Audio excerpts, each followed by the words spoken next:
Novelo, soy internista, neumólogo, somnólogo y dirijo a este grupo de grandes especialistas y de personas que se han entrenado durante años en medicina de sueño, que han arrancado desde nada hasta lo que han sido hoy en día. Arrancaron, no sé, nada que ver de sueño y empezaron a hacer un curso en sueño y hoy en día son líderes a nivel nacional en esta materia, y eso es algo de lo cual nos enorgullecemos todos, y especialmente yo, porque los conocí muy chicos. Realmente yo voy a dar una conferencia acerca de, ni siquiera es una conferencia, esto es como un documental. Voy a contarles más o menos qué es lo que ha pasado con Kai, cómo Kai está trabajando para tratar de sobrevivir en este mare magnum de problemas, pero sobre todo para que nos sintamos todo el grupo como líderes en medicina de sueño. Ese es un tema que en el tiempo nos ha costado un poco, pero hoy en día sé que toda la gente que trabaja con nosotros trabaja en una clínica que está destinada a solucionar problemas para los pacientes, y que todos los que trabajamos allí nos esforzamos y estudiamos para que hagamos las cosas absolutamente bien. Y me voy a remontar hace muchos años. Yo llegué a la medicina de sueño por razones laborales. Yo dije, oiga, los neumólogos todos trabajan en cuidado intensivo, ¿para que estudiar 2 años de esto? Y me fui a estudiar sueño en España. Y cuando yo llegué de España, lo primero que me dijeron a mí las personas que trabajaban en el Hospital San Ignacio, su director, eso es un tema cosmético. Entonces es un tema cosmético. Aquí no vamos a invertir nada en nada de sueño. Finalmente me metí por todas las ramas que había y terminé llevando a San Ignacio el primer equipo de sueños que tenía en el Hospital San Ignacio. Yo era técnico, yo era el que lo leía, yo me quedaba por la noche, yo decía, ¡pam! Un día le mostré al director del hospital, le dije, vea, esto es lo que produce sueño. Y sueño producía en ese momento. Yo tenía la posibilidad de hacer dos estudios, el doble o el triple de lo que producía toda la neumología de San Ignacio. Entonces me dijo, ¿cómo es esto? Déjeme ver qué es lo que usted hace. Y ahí arrancó un escenario en San Ignacio para hacer una clínica de sueño. Y empezamos a hacer poligrafías hace muchos años. Hoy en día se hacen poligrafías, nosotros las hacemos hace muchos años, pero yo venía en un sitio en donde realmente la medicina de sueño era muy avanzada.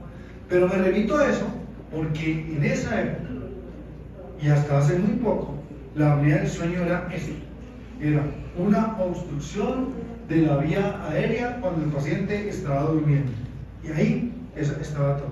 Luego el tratamiento era desobstruirlo. O sea, qué tan simple era que si esto que debía estar abierto se cierra durmiendo, pues abrámoslo. ¿Cuál es la manera más fácil de abrirlo? Ponerle música.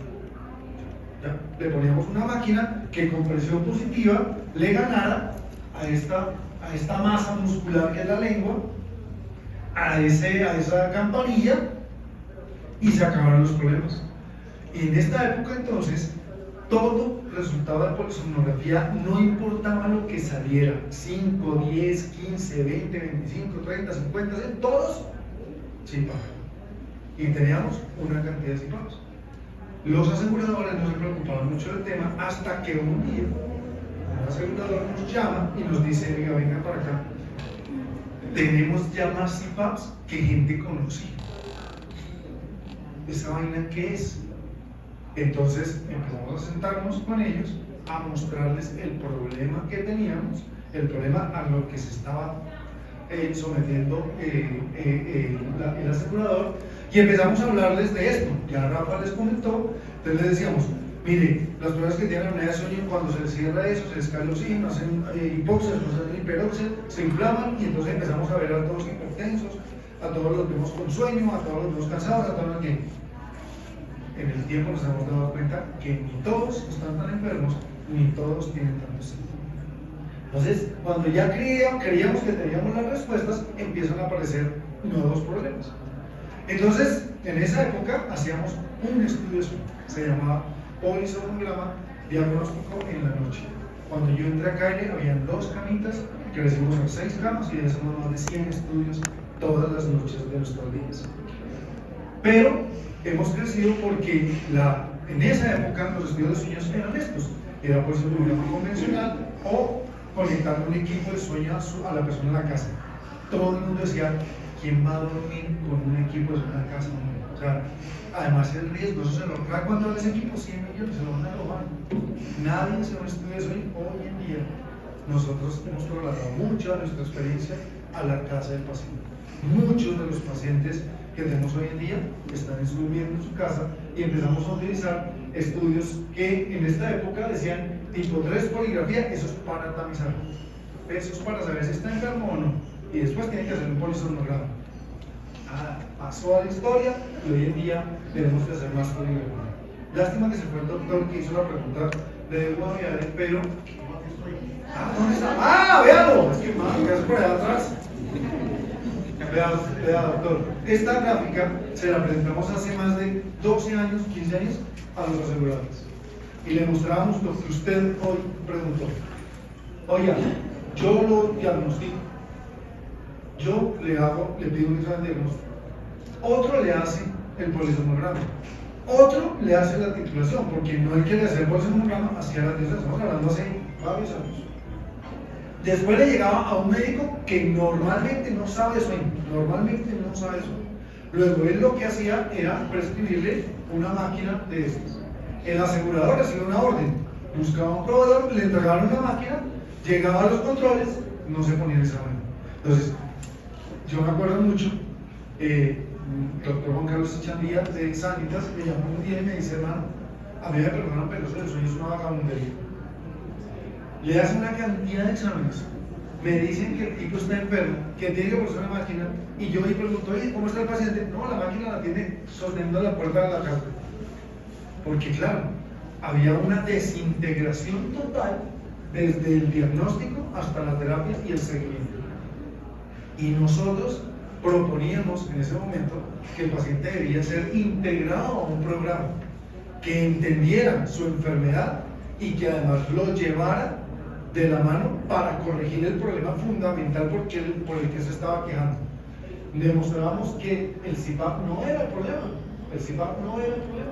el problema era el paciente, y ponerle un CPAP al que no lo necesita, ese sí era el problema, porque ahí hay una renta mensual que vaya y quíteselo, porque cuando usted le da algo a un paciente y después le dice que se lo va a quitar, es un problema. Entonces ahí estábamos en esa dinámica, y entonces cuando ya estábamos mostrando al asegurador, aparece el siguiente problema.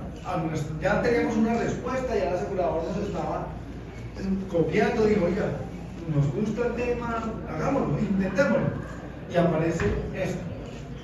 Esta información la acaba de dar Rafael, pero para resumirlas, alguien dijo, mire hermano, eso que usted pensaba que era que la lengua le tapaba, ocurre en un grupo muy pequeño de personas. La enfermedad tiene una variabilidad enorme y tiene 4 formas de producirse. Una es la que usted cree que es la única, que es la de la lengua. Pero resulta que además hay otra que es los músculos que están alrededor que no funcionan bien. Hay otra en donde los pacientes respiran inestablemente y también hacen problemas respiratorios. Y hay otros que se despiertan por nada. Y cada que se despiertan generan un sobresalto respiratorio y usted me lo lee como evento respiratorio. Cuando aparece esto, entonces empiezan a aparecer en la literatura las razones por las cuales la gente no se adapta a la persecución. Porque no todos tienen esto. Y aquí está el tema, lo que comentaba el doctor Bernal. Eso que creíamos, ese primer dibujo que mostré yo, que era la lengua y quiten el problema y ya, solo ocurre exclusivamente en un 25-23% de los problemas. El 75% no. Luego, todos tienen una mezcla de problemas. Y cuando no nos metemos a tratar de entender cuál es la razón por la que el paciente está enfermo, terminamos poniendo un CPAP y terminamos teniendo una cohorte de pacientes sin ningún resultado. Y entonces empezaron a aparecer conceptos de, oiga, hagámosle exámenes para que veamos la distensibilidad y la elasticidad de la vía aérea.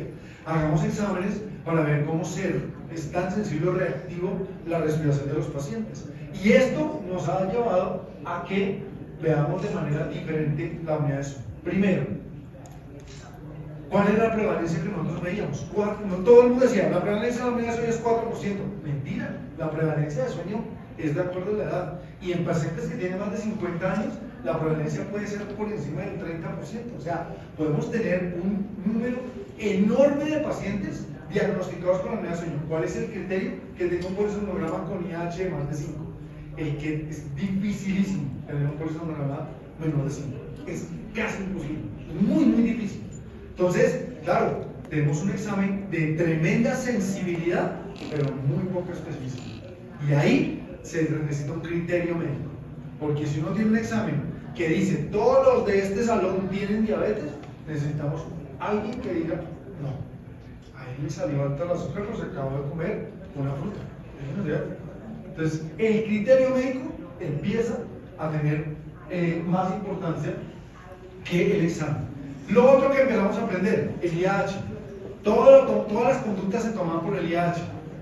El IAH no nos da nada, no nos dice, un IAH de 20 no nos dice si este está más enfermo, más alto, más gordo, más alto, más bajo, no nos dice nada. Entonces, tomar conductas por el IAH es un error tremendo.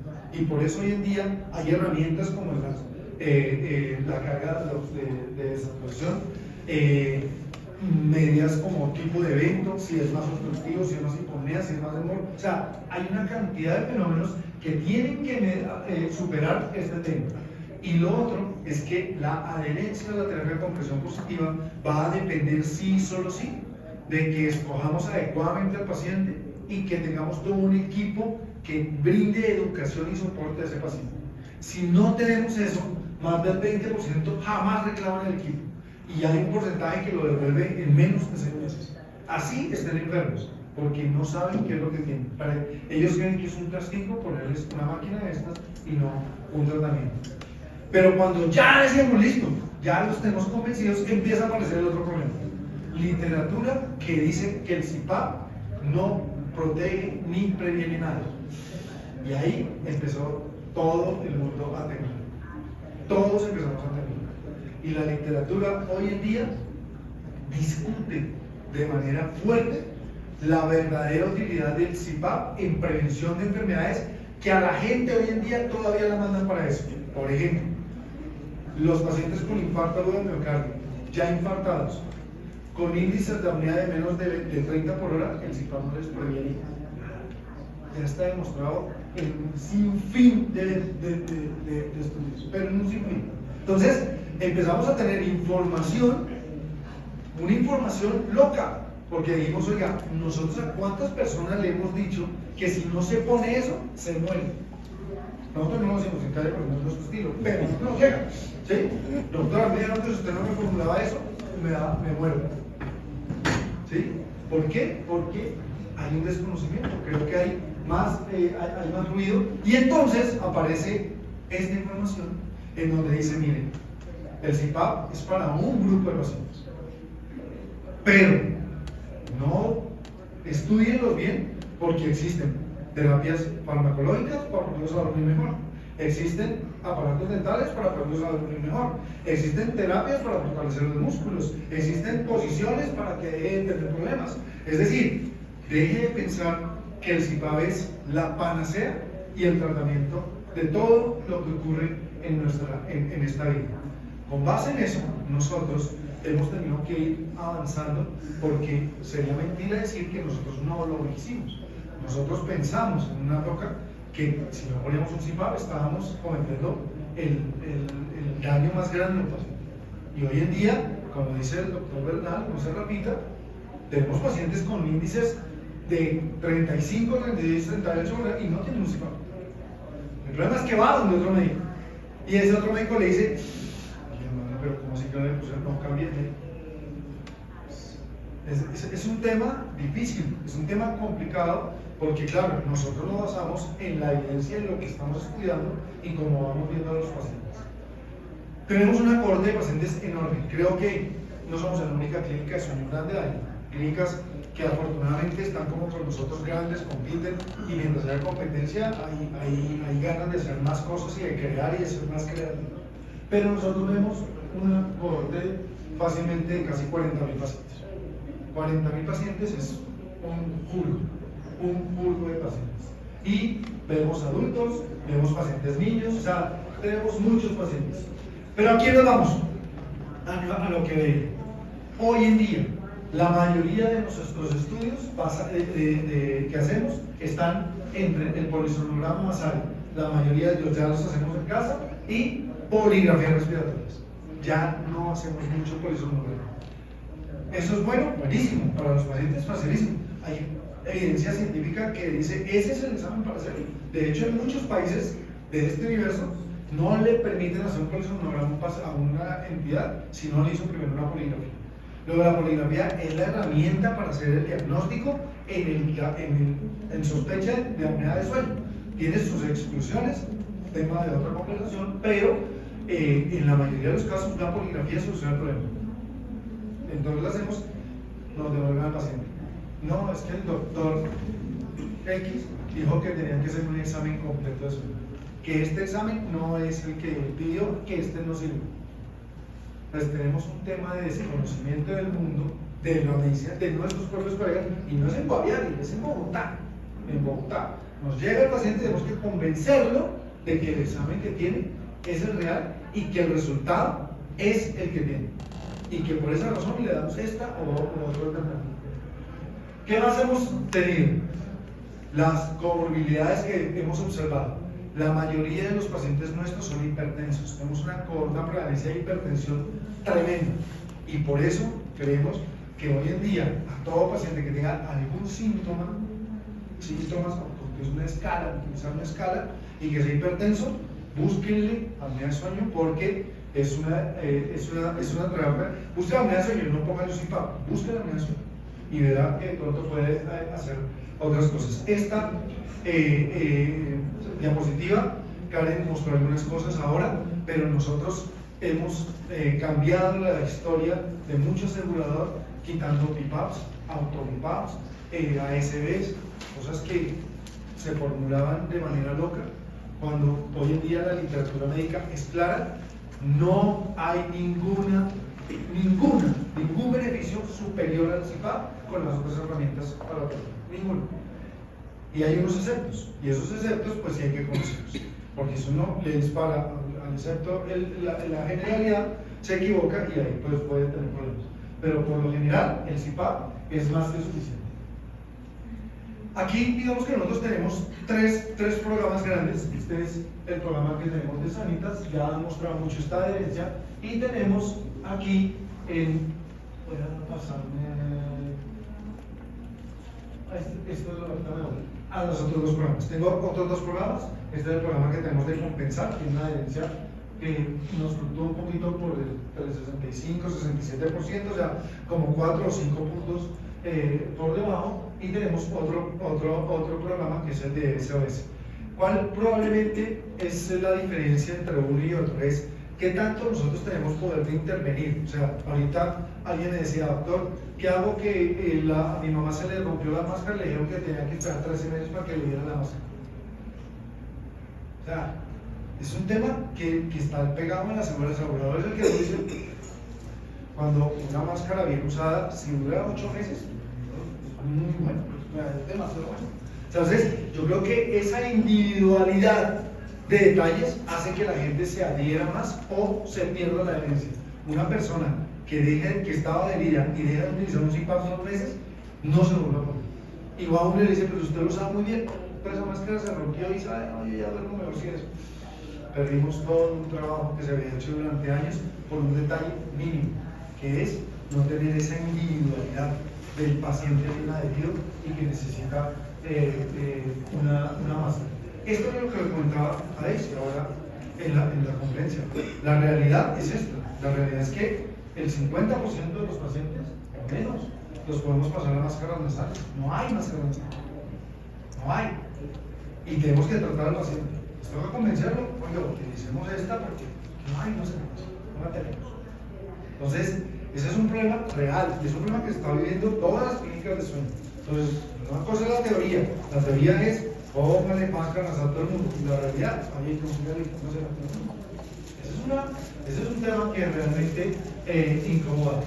Los niveles de satisfacción que tenemos en nuestra organización son muy altos. La queja más grande de nuestra organización es la dificultad de conseguir una cita, porque conseguir una cita telefónica es muy complejo, muy difícil. Y pues digamos que por más que creamos caminos, herramientas, es muy complejo. Entonces, realmente pues es algo que en lo que estamos trabajando. Hicimos el año 2023 más de 40.000 intervenciones. O sea, es un volumen enorme, en todas las áreas. Terapeutas, médicos generales, médicos oftalmólogos, médicos especialistas, talleres, una cantidad de intervenciones solo para lograr esto. Realmente para nosotros tener un programa integral de atención es tener un paciente en el centro y una cantidad de actores dentro del ámbito clínico, asistencial y administrativo, todos en el mismo sentido, cogidos para llegar al bien, buscando los beneficios del programa. No se trata de que nosotros digamos que es así y que el otro diga que no, es llegar a acuerdos para que estando todos juntos lo podamos hacer.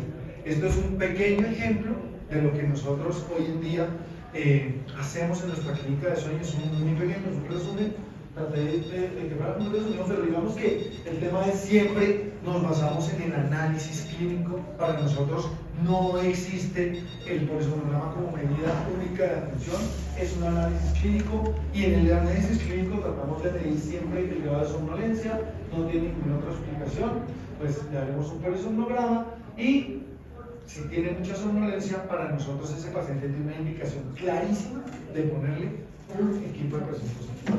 Debería ser la primera intervención, pero los demás empezamos a buscar otra cantidad de cosas.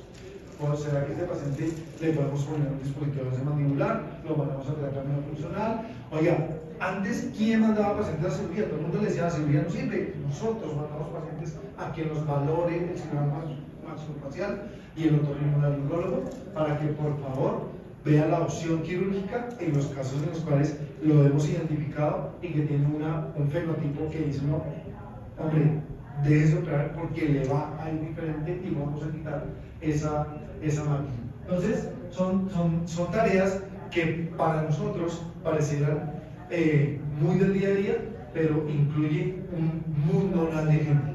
Desde el que recibe la llamada telefónica, el que lo recibe en la puerta, el líder del programa, el monitor, el técnico. Es decir, es un trabajo en donde todo el mundo tiene que entender que el sentido común de nuestra organización es darle un beneficio al paciente y solamente al paciente.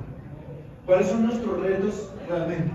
Lo que preguntaba ahora el doctor Casetero, ¿cómo vamos a tener un programa sostenible en el tiempo si las condiciones de cubrimiento cambian o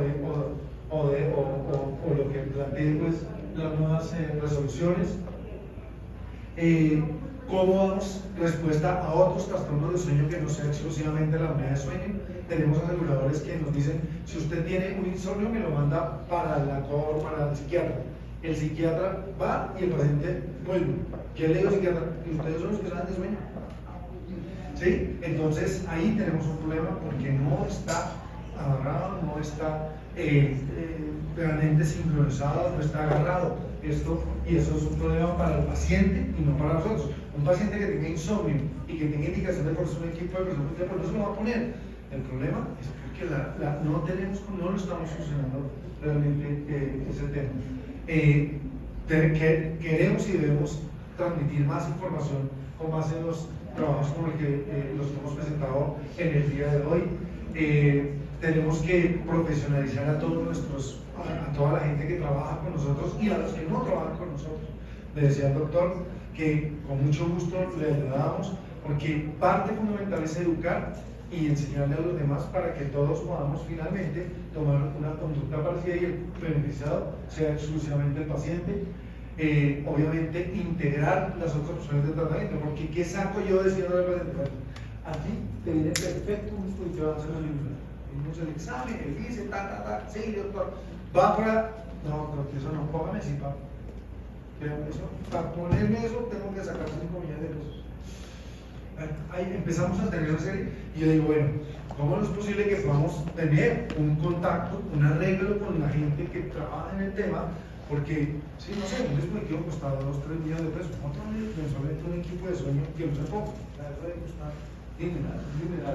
Y obviamente ampliar toda la atención de medicina de sueño e integrar todas las nuevas tecnologías que vienen. Ahora hay aparatos, sistemas de inteligencia artificial que pueden detectar fácilmente una persona con apnea de sueño sin nada más. Tenemos sistemas con anillos, con pegatinas en la frente, o sea, hay una cantidad de información que tenemos que integrar a nuestra clínica. No podemos decir, eso no, ¿cuánta gente ya no sirve eso? Eso es mentira, eso es lo que le dice el celular, es mentira, ¿no? Hace 3 meses la FDA aprobó como sistema de diagnóstico y seguimiento el smartwatch de Samsung para diagnóstico y seguimiento, la FDA. Entonces, o sea, esto va en un sentido tremendo. O sea, ¿cuántas personas, en la medida que los equipos vayan mejorando, van a necesitar tantos exámenes de sueño? Si ya de pronto un reloj lo hace y le dice, oye, usted está enfermo, vaya allá a la clínica que lo pongan ahí. Todo eso lo tenemos que aprender porque es la realidad. Eso es lo que les iba a contar. Abrimos la discusión para preguntas. El doctor Corso va a dirigir la sesión.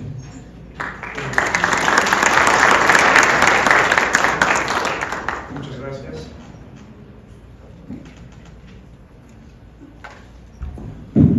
Muchas gracias al doctor Rafael Bernal y al doctor Rafael Novelo. Abrimos un espacio para nuestra sesión de preguntas. Las personas que tengan dudas, no duden en levantar la mano y nuestros speakers estarán atentos a responder sus dudas.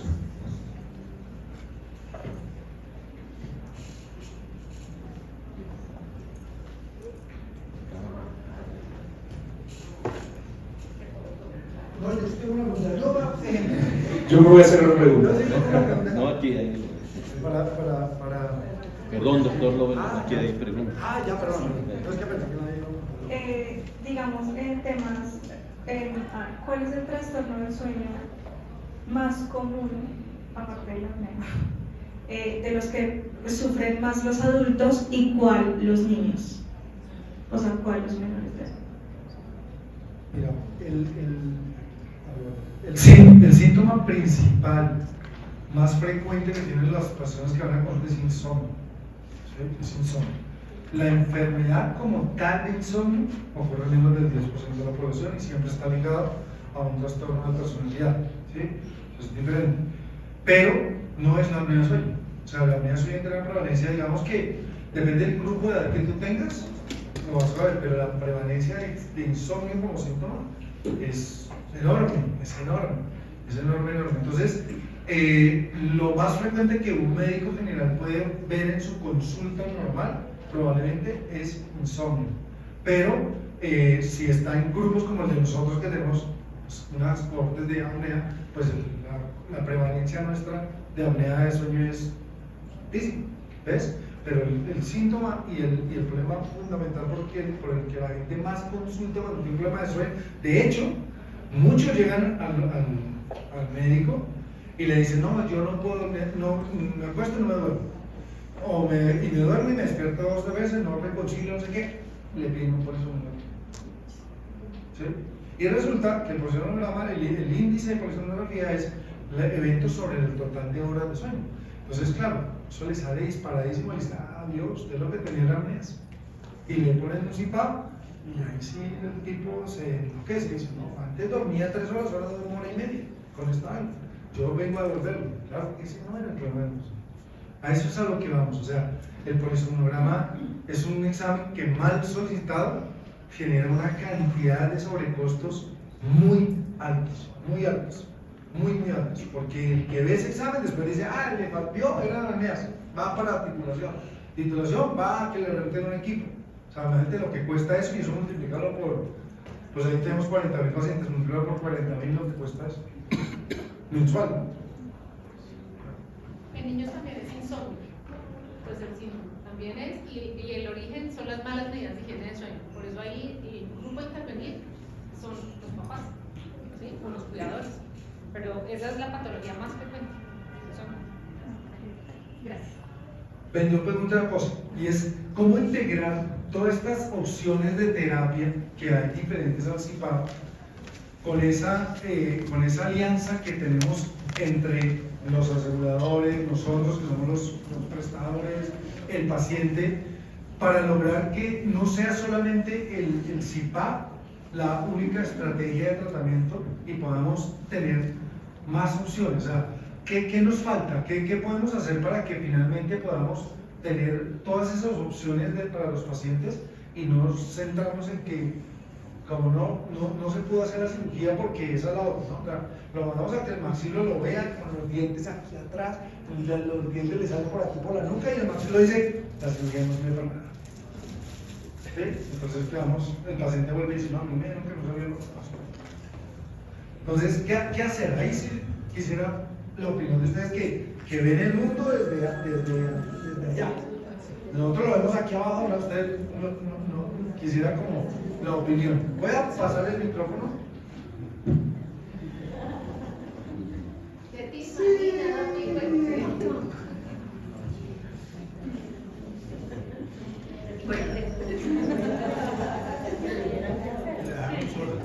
No, de todos, exactamente.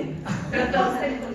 Todos me dicen que no, es que No, ¿cuál ha sido la experiencia de nosotros como asegurador con un programa de 17.000 pacientes que usted lo mostraba? Hay dos puntos a intervenir. Uno es la formación de competencias de los médicos que atienden de primera mano, son la puerta de entrada del paciente. Usted lo mencionaba y hay pacientes que con un solo síntoma se les está ordenando una polisomnografía y no se miran integralmente. No se mira si el paciente tiene hábitos de sueño saludables, si es que tiene obesidad, si tiene comorbilidades, si tiene un entorno psicosocial importante que impacte en esa calidad de sueño que manifiesta. La formación de competencias de los médicos que atienden a nuestra población, el 60% son médicos generales, en los cuales sabemos no vienen capacitados en esa área. No hay una cátedra que diga cómo manejar problemas de sueño. No hay una universidad que enseñe o que dedique clases a alteraciones del sueño. No hay. Y cuando salen a enfrentarse al entorno laboral, hay unas metas y unos resultados, ¿verdad? Usted me ve tantos pacientes en una hora y la consulta dura 12 minutos o 15 minutos. Eso reduce pues aún más esa buena práctica médica que nosotros tendríamos que hacer como médicos, ¿verdad? Y ahora viene esa tercerización de servicios que usted hablaba. Hay muchos de los programas que tratan de ser integrales, pero que tienen fugas como por ejemplo, yo le envío al paciente, usted me lo ve, le hace el estudio diagnóstico y me lo envía con una fórmula de un equipo o de una terapia miofuncional. O definitivamente el paciente estuvo muy mal remitido y lo que necesita es una educación, esa orden de donde salió ese paciente, decirle a sus médicos, usted me está remitiendo sin racionalidad y pertinencia los pacientes a un estudio especializado de sueño que salió completamente normal. Esa tercerización de servicios no permite integralidad. Se le entrega el equipo al paciente y puede ser como la experiencia nos lo ha hecho nosotros. Una cuarta de pacientes muy grande en la que prenden el equipo una vez, cuando se lo ensayaron en el laboratorio para entregarse, ¿cierto? Y de ahí en adelante la tarjeta no registra ningún tipo de movimiento de ese equipo, nada. El paciente que lo utilizó por 6 meses, pero como no tuvo una buena adherencia, un seguimiento, dijo, no, pues, a mí creo que me funcionó un poco y yo ya no lo utilizo más porque yo ya me siento bien. Pero cuando va a volver a utilizarlo, no se va a volver a poner la máscara porque de pronto la máscara ya no le funciona, porque está más gordito, o porque está más delgadito, o porque es que ya no tiene los dientecitos y no tiene una prótesis. Entonces cuando se quita la prótesis para abrir la máscara genera fuga. Hay muchas cosas que cambian esa adherencia al paciente. Y viene lo último, esos pacientes que creen que han utilizado un equipo de forma correcta y no van para que se les haga un control, se pierden en el universo de los que ya tienen un equipo, pero como nadie me llama, pues yo lo sigo utilizando una hora o yo lo utilizo todo el tiempo y creo que me siento bien. hasta cuando pasa un desenlace negativo en salud. ¿Qué consideramos nosotros desde el marco del aseguramiento? Uno, formar a nuestros médicos, puerta de entrada, para que hagan un abordaje sano y completo de trastornos del sueño. No todo lo que signifique no puedo dormir tiene que ir a una polisomnografía. Creo que debemos fortalecer ese ámbito. Y hablo de todos los médicos generales, hablo de los médicos familiaristas, hablo de los médicos internistas, que son como las 3 áreas, y pediatras, que son como los 4 puntos de entrada de la población que nosotros tenemos desde nuestra EPS. Lo segundo es tratar de integrar algo en el que el paciente se sienta acompañado. No solamente que voy a una consulta y me entregaron un examen y con ese examen si lo reclamé bien y si lo llevo pues también, ¿verdad? Creo que entonces hay que hacer un acompañamiento al paciente donde el paciente tenga un resultado que puede ser, usted tiene una apnea leve, moderada, severa, y eso le deriva a usted a que lo vea la terapeuta, a que le formule unas terapias, a que lo vuelva a ver el somnólogo y le diga, usted necesita de un estudio que funciona de esta forma, y se le explique al paciente cómo es ese estudio. Y en ese estudio se haga un resultado y le diga si usted es candidato a un equipo. Y antes de entregarle ese equipo, le hagan un taller de sensibilización. Este equipo funciona así. Este equipo tiene estos 2 insumos desechables que se llaman máscara y manguera corrugada. Usted lo tiene que utilizar tantas horas y se le haga un taller. Y en ese taller a usted le expliquen exactamente cómo funciona el CPAP. Esa educación del paciente para empezar a adherirse al uso del equipo genera resultados. Si usted el paciente en los primeros días no se pone el equipo, usted le dice, no, yo no me pude adaptar a ese equipo, no es simplemente decir, venga, devuélvame el equipo. ¿Qué le pasó? ¿Por qué no le sirvió? ¿Cuáles fueron las condicionantes que usted no hizo que le adaptara al equipo e intervenirlas?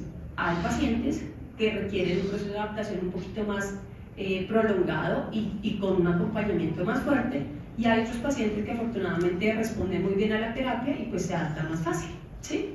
Y hay un tanto de pacientes que por más de que usted les entregue el equipo y los llame y los visite y le haga consultas, nunca se van a adherir. Esos pacientes entonces deben estar en ese acompañamiento del grupo multidisciplinario como usted lo mencionaba. Un paciente en el centro con un grupo multidisciplinario que esté pendiente de todas esas variables. No me adherí porque es que, no sé, tengo una situación en particular que no se me sale de la cabeza y es algo que me trastorna, que no puedo dormir.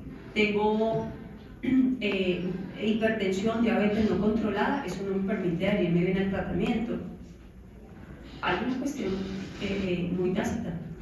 Me entregaron el equipo, pero tengo un copago excesivamente alto y yo no puedo hacer un pago de esa cantidad de dinero. Usted me está pidiendo un copago de 200, 300, 500 mil pesos.